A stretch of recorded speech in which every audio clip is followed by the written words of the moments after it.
नमस्कार, मी गजानन सोनवणे, एक सामान्य शेतकरी आहे. आपल्यासमोर बसलेले M.K. जाधव सर, उजळमकर हे 2-3 यूट्यूब चॅनल आहेत. सोशल मीडियावर भरपूर मोठा यांचा प्रभाव आहे आणि सामान्य जनतेचे भरपूर प्रश्न या सोशल मीडियाच्या माध्यमातून यांनी सोडवतात. त्या माध्यमातूनच आपल्या सामान्य शेतकऱ्याचे काही प्रश्न आहेत की यांच्या माध्यमातून हे गव्हर्नमेंटला, शासनाला यांनी सांगून शेतकऱ्याची कसं मदत करता येईल त्या संदर्भातले काही प्रश्न आहेत आपल्याकडे, ते यांना विचारणार आहे मी. तर नमस्कार सर. नमस्कार. तर यावर्षीचे पीक धोरणाविषयी काही प्रश्न आहेत. तर पीक विमा योजनेचे नूतनीकरण झाले ते योग्य आहे की अयोग्य आहे शासनाचं धोरण? नाही, आता योग्य अयोग्यानंतर बघू आपण. पण महाराष्ट्र शासनानं जे 1 रुपयाचा विमा चालू केला आणि मधल्या काळामध्ये काही निकष वगैरे लावले होते, ते सर्व निकष त्याने बाजूला काढले. आणि आता फक्त शेवटी त्या स्तंभची काढणी होते, ती काढणीच्या वेळेला त्यांचा उतार बघून त्याच्या बेसवरती त्याने अंदाज काढणार विमा देणं आवश्यक आहे किंवा नाही आवश्यक आहे ते बघणार. आणि मग भेटला तर सर्वांना संसर्ग विमा भेटेल, संसर्ग मिळणार. खरं तर शेतकऱ्यांसाठी किंवा शेतकऱ्याच्या हितासाठी हे नूतनीकरण जे केलेलं आहे ते चुकीचं आहे. परंतु मागल्या काळामध्ये जी काही विमा होता, विम्याची पद्धत होती, त्यामध्ये काही त्रुटी होत्या. त्या त्रुटीमध्ये सुधारणा करून काही केल्या असत्या तर मग ते हिताचं राहिलं असतं. त्रुटी म्हणजे काय की मागल्या वेळेला कसं होतं की आपण पीक लागवड केली, तिचे काही ट्रिगर होते. त्या ट्रिगरच्या माध्यमातून कुठलेही 1-2-3 ट्रिगरचा वापर केला जायचा आणि शेतकऱ्याला विमा मिळायचा. कुठले ट्रिगर होते की आपण पेरणी केल्याच्या नंतर जर पावसाचा खंड पडला तर मग शेतकऱ्यांनी क्लेम करायचा आणि ज्यांनी क्लेम केला त्याला विमा भेटायचा. किंवा मग नंतरच्या काळामध्ये मध्येच पावसाचा खंड पडला आहे, पीक वाढून गेलं, किंवा मग शेवटी काढणीला पीक आलं आहे, काढणीच्या पश्चात काही नुकसान झालं आहे, तर ह्या वेळोवेळी शेतकऱ्याला संधी होती आपल्या पिकाचं नुकसान झाले सांगायला. आता ती संधी नाही. मग हा जो त्यांनी बदल केला आहे हा चुकीचा आहे किंवा शेतकऱ्याच्या हिताचा नाही आहे. फक्त यामध्ये एक सुधारणा व्हायला पाहिजे होती की पूर्वी जे होतं की शेतकऱ्यांनी क्लेम केला त्यांना विमा मिळायचा, परंतु ज्यांनी क्लेम केला त्यालाच मिळायचा. आता जे अडाणी शेतकरी ज्यांना क्लेम करणं शक्य नाही किंवा त्या वेळेमध्ये ते क्लेम नाही करू शकले, तर अशा शेतकऱ्यांना विमा मिळायचा नाही. त्याच सुधारणा त्यांनी केली असती आणि पहिलीची आहे ती योजना ठेवली असती तर शेतकऱ्यासाठी ते हिताचं ठरलं असतं.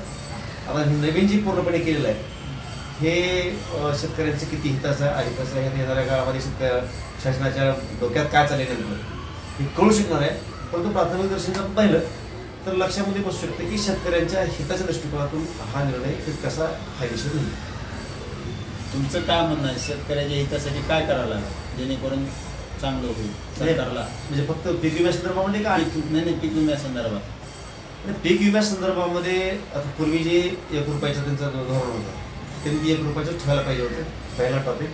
दुसरा टॉपिक की तुम्ही जसं शेतकऱ्यांना 7 दिवसाची मर्यादा दिली किंवा मग ते 24 तास 48 तासाच्या आत तुम्ही ते क्लेम करायचा, नाही केला तर मग तुमचा क्लेम घरी धरला जाणार नाही. तसा हा निकष शेतकऱ्याला आहे. तसंच कंपन्याला सुद्धा एक निकष लावून दिला पाहिजे, तुम्ही टाईम पिरियड लावून दिला पाहिजे, टाईम बॉन्ड पाहिजे असणारी की तुमच्याकडे क्लेम आल्याच्या नंतर त्या संबंधित जे काही नुकसान शेतकऱ्याचं झालं असेल तर ते तुम्ही इतक्या दिवसामध्ये दिलं पाहिजे. जर नाही दिलं तर काय पनिशमेंट तुम्हाला मिळू शकते. तशी पनिशमेंट कंपनीला दिली पण पाहिजे होती, तिथं करणं आवश्यक होतं. कारण शेतकऱ्याला निकष आहेत, कंपनीला पण निकष आहेत. आता मागेच आपले कृषी मंत्री कोकाटे त्यांची बैठक झाली. त्या बैठकीमध्ये त्यांनी आदेश देऊन टाकले, कंपन्याला वगैरे बोलून घेत होते. त्यावेळेस कंपन्याने सांगितलं होतं की आम्ही 1 महिन्याच्या आत जे काही शेतकऱ्याचं नुकसान झालं असेल तर त्यांच्या खात्यावरती हा पीक विमा देऊन टाकू. 2 महिने 3 महिने देऊन त्यांनी टाईम पिरियड जो दिला आहे त्या टाईम पिरियडमध्ये जर त्यांनी ती विमा देत नसतील तर सरकारच्या वतीनं सरकार म्हणून तुमचं त्याच्यावर नियंत्रण आहे ना, सरकार म्हणून त्यांना काही ते पनिशमेंट केली पाहिजे. जर सरकारच्या वाक्यात नसेल हा विषय की कंपन्याला आपण खाजगी कंपन्यातून काही आपल्याला मर्यादा पडतात, मग सरकारनं अशा कंपन्याला समोर आणूच नाही, शासनाची कंपनी काढावी आणि सर्व शेतकऱ्यांनी शासकीय विमा कंपनीलाच क्लेम भरावा आणि त्याचं काही नुकसान झालं असेल ते सरकारला द्यावं. या पद्धतीनं धोरण आखलं तर मग त्याचा फायदा होऊ शकतो. हे जे आता जे सध्या धोरण आहे ते धोरण हे विमा कंपन्या गडगंज व्हायला पाहिजेत आणि त्यातून अप्रत्यक्षरित्या आपल्याला लाभ व्हायला पाहिजे, सरकारला पण लाभ व्हायला पाहिजे, अशा पद्धतीचं धोरण आहे. वास्तवात ही योजना शेतकऱ्यासाठी, शेतकऱ्याला ह्याचा फार लाभ होईल अशा पद्धतीचं धोरण सरकारचं नाही. त्यामुळे ह्या सुधारणा होणं आवश्यक आहे. आता सरकारने पाठीमागे भरपूर आश्वासने दिले, कर्जमाफीचे दिले, तुमचे उत्पन्न दुप्पट करण्याचं ध्येय आहे त्यांचं. तर असं सध्याचं तर निदर्शनास आलेलं आहे. कुठलाच भाव दुप्पट झाला नाही, उलटा भाव अर्ध्यावर आलेला आहे. 8,000चं सोयाबीन आज 4,000 आलेलं आहे. सरकारचं काय धोरण आहे? तर कर्जमाफी दिली नाही सरकारने, आश्वासन आहेत त्यांचे, त्यांनी उत्पन्न दुप्पट करू म्हणून त्यांचं ते आश्वासन आहे. भाव दुप्पट देऊ, भाव अर्ध्यावर आले. त्याच्यावर शेतकरी फार कोलमडला आहे सध्याच्या टायमाला. याविषयी तुम्ही काय गव्हर्नमेंटला काय हे करणार आहे? मुळात कसं आहे, आता जे भाव आहेत भावामध्ये आपण सरकारची थोडी अडचण लक्षामध्ये घेऊ शकतो. कारण आपल्या देशात महाराष्ट्र आहे, महाराष्ट्राच्या पुढे जाऊन देश आहे, देशाच्या पुढे जाऊन जागतिक बाजारपेठ आहे. त्याच्यामुळं काही त्यांची काही भाव ठरवत असताना जर कुठे अडचणी येत असतील, कारण आपल्याला बऱ्याच गोष्टी विकायच्या आहेत तर बऱ्याच गोष्टी घ्यायच्या आहेत. आपण जागतिक लेवलला जागतिक बाजारपेठेचा विचार करताना भाव देण्यासाठी सरकारला कुठल्या काही अडचणी येत असतील तर ते एखाद्या वेळेस समजून घेता येऊ शकते. परंतु शेतकऱ्यांचं उत्पन्न दुप्पट करायचं, तर उत्पन्न दुप्पट, शेतकऱ्याचं उत्पन्न वाढवणं म्हणजे काय करणे? उत्पन्न का वाढतं शेतकऱ्याचं? तुम्ही किती लाखाचं उत्पन्न काढता ह्याला व्हॅल्यू. तुम्ही जे काही तुमच्या मालाची पट्टी भरली आहे त्या पट्टीमधून तुम्ही लागवडीपर्यंत म्हणजे ती काढणी करेपर्यंत मार्केटला माल नेईपर्यंत जो काय खर्च केलाय तो खर्च वजा केला, जे शिल्लक पडते ते उत्पन्न आहे. आजची परिस्थिती अशी आहे की जेवढा खर्च शेतकरी घालतोय त्यापेक्षा एखादी टक्का शेतकरी उत्पन्न मिळतो. शिल्लक काय? शिल्लक काहीच नाही. शेतकऱ्यांचं उत्पन्न वाढवायचं तर काय करावं लागेल की ही शिल्लक जास्त कशी पडेल हे बघावं लागेल. मग ह्यासाठी मार्ग काय आहेत? एक तर भाव वाढ करावा लागेल. जर तुम्हाला भाव वाढ करण्याला काही मर्यादा असेल, पट असेल, तर मग शेतकऱ्यांना ज्या वस्तू लागतात, उदाहरणार्थ बियाणं लागतं, खत लागतं, औषधं लागतात, ह्याचे जे काय भरमसाठ किमती आहेत ह्याच्यावर नियंत्रण येते. याचा जागतिक बाजारपेठेशी काय संबंध नाही. मग तुम्ही शेतकऱ्याला मोठ्या प्रमाणामध्ये अनुदान द्या, ते कंपन्याला द्या किंवा शेतकऱ्याला द्या. 1800 रुपयाचे एखादं खताचं पोत आहे तर ते 500 रुपयाला मिळालं तर स्वाभाविकपणे 1000-1200 रुपयाचा खर्च वाचला तर पुढे शिल्लक तेवढी जास्त पडणार आहे. फवारणी येतात सोयाबीनला, तर महाराष्ट्रामध्ये मोठ्या प्रमाणात घेतलं जाणारं पीक असं आहे. सोयाबीनला मिनिमम 3 फवारण्या किंवा मग KDS सारखं एखादं वाहन असेल तर 4 फवारण्या करतो. आणि अलीकडच्या काळामध्ये साध्या सिंपल फवारण्या कमी लागेल. मग महागाईचे आपण औषधं शेतकरी वापरतो, त्याचा खर्च जर पाहिला तर भरमसाठ खर्च आहे. मग तुम्ही त्या औषधांवरती सबसिडी द्या सरकारनं, ती करता येऊ शकते, त्याला कुठलं बंधन नाही. तुम्ही त्या कंपनीला देऊन त्याचे भाव कमी करा किंवा शेतकऱ्याला जर खरेदी केली असेल तर ती पावती कृषी भावाकडे देऊन टाका. तुम्हाला शासन त्याचा जे काही 50% 50% देईल. म्हणजे जो खर्च आहे शेतकऱ्यांचा तो खर्च जर कमी केला स्वाभाविकपणे ते शिल्लक जास्त पडणार आहे. म्हणजे तुम्हाला उत्पन्न वाढवायचं तर हा एक मार्ग आहे जे सरकारच्या आवाक्यामध्ये सरकार ते करू शकते. फक्त शेतकऱ्याची सरकारची मानसिकता पाहिजे. म्हणजे उत्पन्न तुमचं लाखात आहे समजा आणि खर्च होतो 80,000, शिल्लक 20 पडलेले आहे. परंतु तुम्ही जर असा अनुदान दिला, उत्पन्न लाखच आहे, एकूण पट्टी तुमची लाखाचीच आहे, पण खर्च 40,000 होत असेल तर स्वाभाविकपणे 60,000 शिल्लक पडली. पण या मार्गाला का असं तुम्ही शेतकऱ्याला सहकार्य करू शकता, पण ती मानसिकता सरकारची नाही असं दिसतं. आता या सध्याचे शासनाचे जे काही धोरण आहे, सध्या चालू धोरण हे कर्जमाफीचं, कर्जमाफीबद्दल तुम्ही तुमच्या सोशल मीडियातून सरकारला कसा दबाव आणून हे लवकरात लवकर करण्यासाठी? आत्महत्या अशा वाढलेल्या आहेत सध्या, आपल्या कानावर दररोज येऊ राहिले शेतकऱ्याच्या आत्महत्याचं. आज 75 वर्षे भारताला स्वातंत्र्य मिळून जर आज जर ही परिस्थिती निर्माण झाली असेल आणि हे सरकार जर असं जर आश्वासन देत चलत असणार असेल तरी वाढूच झाले, कमी होणार नाही. तरी कमी करण्यासाठी काय केलं पाहिजे ते? नाही, तुम्ही म्हणून एक म्हणलं की तुम्ही काय दबाव वाढला, तर सोशल मीडियाच्या माध्यमातून फक्त जे काही क्रिएटर आहेत म्हणजे आता जसं काही चॅनलवाले आहेत, मग ते न्यूज जे अलीकडे चॅनल असतील किंवा मग यूट्यूबच्या माध्यमातून, फेसबुकच्या माध्यमातून जे काही न्यूज चॅनल चालू आहेत ते लोक असतील किंवा मग प्लॅटफॉर्मवर काम करणारे लोक असतील, फक्त एवढ्याने दबाव वाढून प्रश्न नाही होत. दबाव वाढण्यासाठी मोठ्या प्रमाणामध्ये चळवळ सुद्धा उभी राहणं गरजेचं आहे. त्याचं कारण असं आहे की मुळामध्ये अशा गरजा पडायलाच नाही पाहिजेत. सरकारनंच शेतकऱ्यांच्या अडचणी बघितल्या पाहिजे, पण सरकारमधले जे आजचे लोक आहेत त्या लोकांना सर्वसामान्य लोकांच्या दुःखाकडे बघण्याची म्हणजे त्याला वेळ पण नाही, त्यांची इच्छा पण नाही. मग त्यांची इच्छा नसताना त्याला मजबूर केलं पाहिजे. मजबूर करण्यासाठी एक मोठी चळवळ उभं राहणं गरजेचं आहे. आणि ते फक्त आमच्यासारख्या काही लोकांनी मतं मांडण्यापासून नाही भेटतात. आमच्यासारख्या काही लोकांनी मतं मांडले तर मग त्यांचे काही समर्थक लोक असतात, फोन करतात, धमकावतात, तू ह्याच्या विरोधामध्ये बोलणार कसं बोलायचं. मग ते काही वेळेला प्रत्यक्ष येऊन फिजिकल सुद्धा ते तकलीफ देतं. मग त्याच्यामुळे काही बंद पडत असतील. पण तू जर त्याला सपोर्ट असेल समाजाचा, शेतकऱ्यांचा, तर मग ही चळवळ उभी राहू शकते. शासन सुद्धा मजबूर होऊ शकते. आता तुमच्या कर्जमाफी संदर्भामधला विषय ते आता ही बोलणं योग्य की अयोग्य मला म्हणजे ठीक राहील का नाही माहिती मला, परंतु कुठल्या एका विशिष्ट योजनेचं नाव घेणार नाही. पण थोडा उदाहरणादाखल जर बोलायचं म्हटलं तर महाराष्ट्रामध्ये अनेक गावामध्ये खेड्यापाड्यामध्ये विहिरीचं वाटप झालं. मग एखाद्या विशिष्ट गावामध्ये 200 विहिरी गेल्या असतील आणि त्या बोगस असतील, तर 200 विहिरीला जर आपण 5 लाखानं गुणिले केलं तर ते अधिक 10 कोटीच्या लगबगीत होतं का पैसे? एवढा दाम होतो. त्या गावातील जे शेतकरी आहेत त्यांचं जर थकीत कर्ज बघितलं तर तो आकडा ह्याच्यापेक्षा बारीक असेल. म्हणजे शासन कर्जमाफी करायची म्हटलं की म्हणतं की आमच्याकडे पैसा नाही, निधी कमी पडतो. पण चुकीच्या मार्गानं काही विशिष्ट लोकांना हा पैसा चाललाय. हे जाणीवपूर्वक बोलले हे कळलं नाही का? गावोगावी ज्या बोगस विहिरी होत आहेत प्रत्यक्षामध्ये विहीर होत नाही. एक उदाहरण सांगितलं, थोडं जास्त बोलणं रिस्की होईल म्हणून अनेक योजनेच्या अनेक माध्यमातून आहे.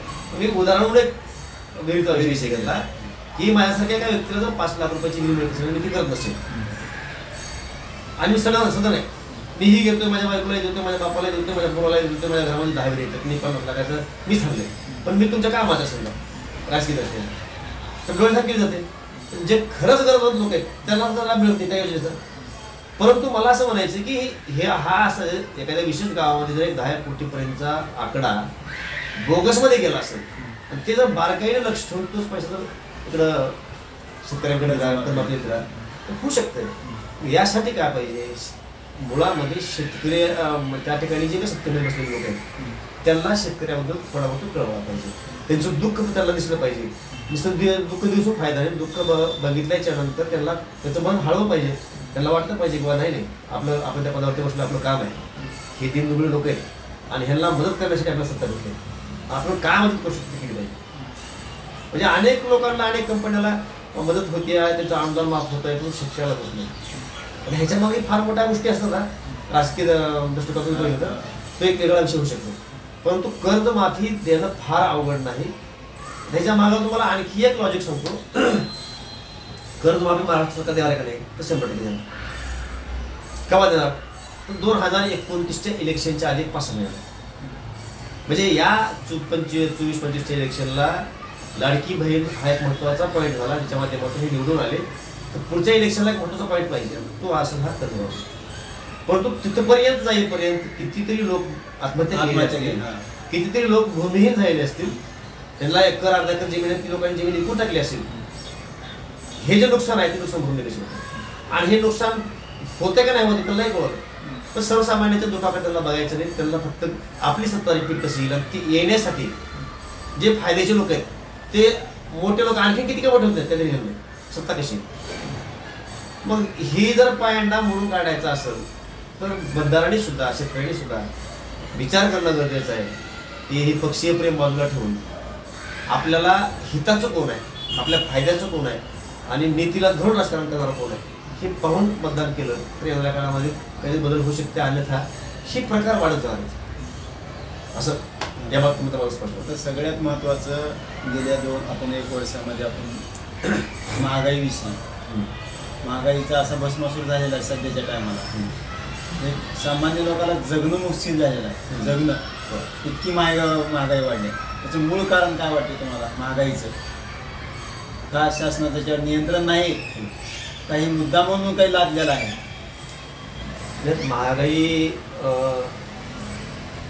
महागाईमध्ये काही अनेक पैलू आपल्या महागाईबद्दल. आता शेतकऱ्यांच्या उत्पादित मालाचे भाव वाढत असतील तर ती महागाई वेगळी, भाजीपाला वगैरे ही महागाई वेगळी. आणि हे एनी टाईम होत नाही. किंवा तरी एखाद्या विशिष्ट पिकाचं माहोल येतो, कांद्यासाठी काही विशिष्ट एखादी महिना वाढतंय, पुन्हा अजून लोक टमाट्याचं पीक एखादी, ही महागाई गेली. बाकी जी इतर महागाई आहे, आता तुम्हाला ज्या आपल्या मूलभूत गरजा आहेत त्या मूलभूत गरजा जातात की मेडिकल सुद्धा एक मूलभूत गरज आहे. आपणच एक काल ते म्हणजे लहान मुलासाठी मास्क पाहिजे होता, त्या मास्कवरती MRP आहे 700 रुपये आणि दुकानदाराने माझं 200 रुपयाला दिले. मग 200 रुपयाला जर दुकानदारानं दिला असेल तर त्यानं बेनिफिट खाल्ला असेल ना. एक मेडिकल दुकानवाला त्याच्यावरल्या होलसेलरनं जो बेनिफिट खाल्ला असेल, कंपनीने बेनिफिट खाल्ला असेल, एवढा बेनिफिटमध्ये घेऊन मेडिकलमध्ये बऱ्यापैकी बेनिफिट खात नको, तेवढा बेनिफिट घेऊन ते 200 रुपयाला येतो. मग 500 रुपयाची अतिरिक्त MRP लावली होती. ह्याच्यावरती सरकारचं नियंत्रण का बरं का लावलं? आगम दुकान गेले हे दिसणार गेले का, ह्याच्याकडे लोक नाहीत का, ह्याच्याकडे यंत्रणा नाही का, सगळंच आहे. परंतु वेगवेगळ्या माध्यमातून महागाई जी आता वाढते नाही, ह्याला कृत्रिम महागाई सुद्धा म्हणता येईल. ही म्हणजे गरजेनं महागाई वाढल्यासारखं भाग आहे, ही वाढवली गेली आहे. मग काय काय राजकीय लोकांच्या डोक्यामध्ये भ्रम असतात की बा जागतिक लेवलला आपल्याला टिकायचं तर आपल्याला थोडंसं मग त्या लेवलला जावं लागेल, त्या दृष्टिकोनातून असेल. इकडे लोक भिका मागत आहेत. काही काही वेळा काही विशिष्ट कंपन्याला, विशिष्ट उद्योगपतींना जगवायचं आहे, त्यांना मोठं करायचं आहे, म्हणून त्याकडे दुर्लक्ष करायचे, म्हणून महागाई वाढलेली. म्हणजे उत्पन्नाच्या आणि खर्चाचा जर एकूण काढून बघितलं तर त्यातून महागाई वाढली तर तो विषय वेगळा झाला. परंतु उत्पन्नाचे जर सोर्स बघितले आहे तिथे महागाई वाढत ते विशिष्ट लोकांचा लाभ व्हावा, त्यामुळं जाणीवपूर्वक सरकारचं त्याकडे दुर्लक्ष होतंय, दुर्लक्ष केलं जातंय आणि त्यामुळे महागाई वाढते. त्यामुळं प्रत्यक्ष अप्रत्यक्षाला कारणीभूत कृत्रिमरित्या सगळं करते. नैसर्गिक महागाई वाटत गेली. असं मगाशी ते म्हणल्याने आपलं हाताचं पोतं 1800 रुपयाला झालं. पुन्हा 4000 रुपये सोयाबीन झाल्यावर बियाचा भाव 110 रुपये किलो. हो, बियाणं कोणाचं आहे? शेतकऱ्याचंच आहे. शेतकऱ्याचं फवारणीचं जी 500 रुपयाची फवारणी त्या 1500 वर गेली, हो, भाव अर्ध्यावर आलेला आहे. हा, मग ह्याला मूळ कारण शासनच आहे ना. शासन म्हणजे ह्याच्याकडे कुठं ना कुठं त्यांनी जर शासन या अर्थानं की तुम्ही जरी प्रत्येक गोष्टीमध्ये नसाल तर ज्या गोष्टी गैरपद्धतीने चालू आहेत त्याच्यावर नियंत्रण ठेवायचं का तुमचं ना. तुम्ही नियंत्रण न ठेवता कानाडोळा करत असाल तुमचं बंद असतं. नाही, आता शेतकऱ्याच्याच विषयी काम असं होते. ते बहुसंख्य मोठा वर्ग आहे हा शेतकरी.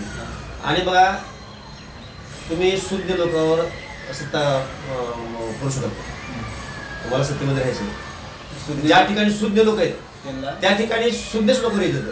तुम्हाला जर सत्तेमध्ये राहायचं असेल तर मॅक्झिमम समाज हा अडाणी पाहिजे. अडाणी नसेल तर तो आर्थिकदृष्ट्या कमकुवत पाहिजे.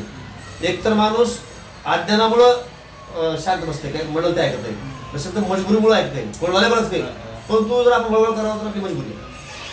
मग एकतर तुम्हाला अज्ञानी ठेवायचे आणि एकतर तुम्हाला मजबूर आर्थिकदृष्ट्या कमकुवत ठेवायचे. बहुसंख्य समाज हा अशा पद्धतीने राहिला तरच आपल्याला परत मतदान मिळू शकतो. म्हणजे 1,500ची एक आकडा एका घरामध्ये एखाद्या महिलेला दिल्याच्या नंतर ती फॅमिली जर तुमच्याकडे येत असेल 1,000चा आकडा फार मोठा नाही. पण तुम्ही मागल्या काही काळापासून इलेक्शनचं रूप बघा. विशिष्ट म्हणजे मतदानाचा पिरियड आला, इलेक्शनचा पिरियड आला की काहीतरी तुम्हाला आमिष दाखवले जाते. त्या आमिषाला जनता बळी पडते. का बळी पडते? त्याच्या घरात आहे ना. सर्वसामान्य गरीब माणूस विचार करतोय, ज्याच्या घरामध्ये 500 रुपये सुद्धा आले तर महत्वाचे वाटतात, ते लोक विचार करतात आपल्याच काय एवढे 4-5 जण आपल्या घरामध्येच असतील, घ्या तेवढेच. मग हे अज्ञानातून होय ना, एक तर अज्ञानामधून किंवा मग तिची गरज आहे त्यातून होय. आणि हेच राजकीय लोकांना करायचं. आणि मग तुमच्याकडे जर हा बहुसंख्य समाज कोणता आहे? रोजगारी शेतकरी. मग हा बहुसंख्य मोठ्या संख्येने असणारा समाज जर आर्थिकदृष्ट्या सक्षम बनला तर तुमचं राजकारण सुरळीतपणे चालू शकतो. म्हणजे हा सगळा खेळ राजकारणाच्या अवतीभोवतीच फिरतोय आणि हे चांगलं लक्ष नव्हतं लोकशाही. नाही, आता सगळ्यात मोठं राजकारणाला म्हणजे शासनाला जर एक दबाव आणायचा असेल तर ते विरोधी पक्षाच्या नेत्याचं भरपूर मोठं योगदान असतं. तुम्हाला वाटते का विरोधी पक्ष नेता गोरगरिबाचा काही साथ विरोधी पक्ष राहिलाच नाही, ठेवलाच नाही. आणि एखादा बोलत असेल तर बोलल्याच्या नंतर त्याला कुठं पिळायचे त्याला माहित आहे. शेवटी बघा राजकारणामध्ये गेल्याच्या नंतर आजच्या स्थितीमध्ये पक्ष कुठलाही असू द्या कमी अधिक प्रमाणामध्ये तिने काहीतरी भ्रष्ट कामं केली असतात. आणि मग ह्यानी नैतिकता विसरून काय करू लागले, त्यानं चुकीचं काय केलं तेवढं फक्त पकडायचं आणि ती त्यानं तोंड उघडलं इकडून पिळायचं तर कधी चालेल बसा पण बँक आपण फक्त भेटणार नाही. हे परिपक्व लोकशाही व्हायला पाहिजे वरचीवर मी नाही गेली की परिपक्व लोकशाहीचं लक्षण नव्हतं. उलट लोकशाही येणाऱ्या काळामध्ये धोक्यामध्ये असं म्हणावं लागेल. इथं विरोधी पक्षाला स्कोप पाहिजे, सर्वसामान्यांचे प्रश्न लोकांनी मांडले पाहिजेत, त्याला ताकद भेटली पाहिजे, सरकारनं त्यांच्या विरोधामध्ये कारवाई केली नाही पाहिजे, त्यांचे मतं काय जाणून घेतले पाहिजे. तर त्या आंदोलन असतील, मोर्चे असतील, त्याला उत्तर म्हणून त्यांच्या मागण्या मान्य करून त्याला अनुकूल असे निर्णय सरकारने घेतले पाहिजेत. तसं होताच नाही सध्या. आता बच्चू कडू सध्या शेतकऱ्याच्या कर्जमाफीसाठी यात्रा चालू आहे. हां, पण जेवढी पाहिजे तशी प्रसिद्धी त्याला का भेटत नाही? मीडिया सुद्धा त्याच आहे. हां, म्हणजे मीडियानं जर समजा सरकारच्या विरोधात काम करायचं ठरवलं समजा किंवा सत्य काय आहे हे मांडायचं ठरवलं समजा त्याच्या दुकानात पडतं. त्यांनाही म्हणजे बघा सर्वसामान्य माणूस जर ही जी वाट बघत असेल की आमचा कोणतं कैवारी आहे, आमचा कोणतं वालियन कोणीतरी येईल, म्हणजे महागल्या काळामध्ये कुठं म्हण ऐकायला भेटते की शिवाजी जन्मावर लोक जन्म, छत्रपती जन्मलं नसते तर काय झालं असतं माहित नाही, पण जन्मल्याच्या नंतर काय झालं आपण सगळा महाराष्ट्र बघतो, देश बघतोय. तसं कोणीतरी एक राजकारणामध्ये तयार होईल आणि मग आपलं कल्याण होईल. हे जर तुम्ही वाट बघत असताल तर तो काळ नाही. आता तुम्हाला शुद्ध व्हावं लागेल स्वतःला. कसं काठी घ्यायची नाही, बंदूक घ्यायची नाही, तुमच्या हातात मतदार. फक्त लालसा बाजूला ठेवायची आणि योग्य लोक जे चुकलेले त्यांना चुकलेले हे कळलं पाहिजे, त्यासाठी त्यांचा राजकीय खात्मा करावा. तर येणाऱ्या काळामध्ये काहीतरी आपल्या पुढच्या पिढीला चांगली व्हायला होतील. अन्यथा ही बिहार म्हणजे ऐकताना पाहिलं त्या मार्गाकडे महाराष्ट्र चाललेला आहे. म्हणजे एक संस्कारी महाराष्ट्र जो होता तो तिथून तिकडे चाललाय आता. आणि तिकडे जाऊ द्यायचं नसेल तर सर्वसामान्य लोकांनीच मतदानाच्या माध्यमातून स्वतः विचार केला पाहिजे, कुठल्या आमिषाला बळी नाही पडलं पाहिजे. हे लोक आमिष दाखवणार माझा आता सांगितल्याप्रमाणे खात्रीनं सांगतो तुम्हाला कर्जमाफी मिळणार आणि इलेक्शनच्या पुढे मिळणार. पण तसं होणार असेल तर लोकांना एवढं साधा शंभर कळत नाही का की जर मतदानासाठी हे जर लोक असे हाडबुड टाकत असतील तर ते बघून मतदान करायचं का आपण? आज आपण ते करत असू तर मग आपल्या खालीच वर हेच वर आहे. तुम्ही तशा गोष्टीला रिस्पॉन्स दिलो हेच घडत जाणार आहे. त्यासाठी आपण सुद्धा होणं अतिशय गरजेच्या काही गोष्टीचा आम्ही लांबळी पडायचं नाही आणि योग्य निर्णय घेऊन योग्य लोकांची निवड करायची. तर येणाऱ्या काळामध्ये आता हे असेच तुमच्यासाठी यूट्यूबवाले जे सोशल मीडियावर जे सामान्य माणसाचे प्रश्न आता हेच मांडले आहेत. हो, ते वरची तर कोणी मांडणार गेले ते तुमच्या माध्यमातून पाठीमागे शेतकऱ्यांना बैल ते आऊत ओढलेले सोशल मीडियाची पॉवर होती. पुन्हा आज एक आपल्या अहमदपूरच्या शेतकरी मंत्रालयापर्यंत चलत गेलाय ते तुमच्या माध्यमातून ओपन झाले. बरोबर. तर याच्या पुढे भविष्यामध्ये भरपूर मोठं योगदान हा सोशल मीडियाचं राहणार आहे. तुम्हाला मी एक गोष्ट सांगतो. आता ह्या मीडियामध्ये दोन भाग आहेत. आपण जे काही चॅनल बघतो टीव्हीवरती हा मीडिया वेगळा, न्यूज चॅनल चालणार लोक, आणि सोशल मीडियावरले यूट्यूबवरले चॅनल, फेसबुकवरले चॅनल, इंस्टावरले चॅनल ही लोक वेगळे. माझं स्पष्ट असं मत आहे किंवा माझं निरीक्षण आहे, माझं ओपिनियन असं आहे, बरोबर असं चूक असेल की खरं प्रामाणिकपणे काम हीच लोक करू आहेत जे यूट्यूबला सोशल मीडियावरती काही आपल्याला अकाउंट काढायचे लोकांनी. यातले असे बहुसंख्य लोक आहेत की ज्यांनी समाजाला फायदा होईल किंवा समाजाचा आवाज उठवण्यासाठी काम केलं आहे. आणि ज्यांचं मूळ काम आहे हे न्यूज पोर्टल जे आहेत आपण टीव्हीवर बघणारे चॅनल आहे ह्या लोकांचं मूळ काम आहे. त्या लोकांनी आपलं मूळ काम विसरलेलं आहे.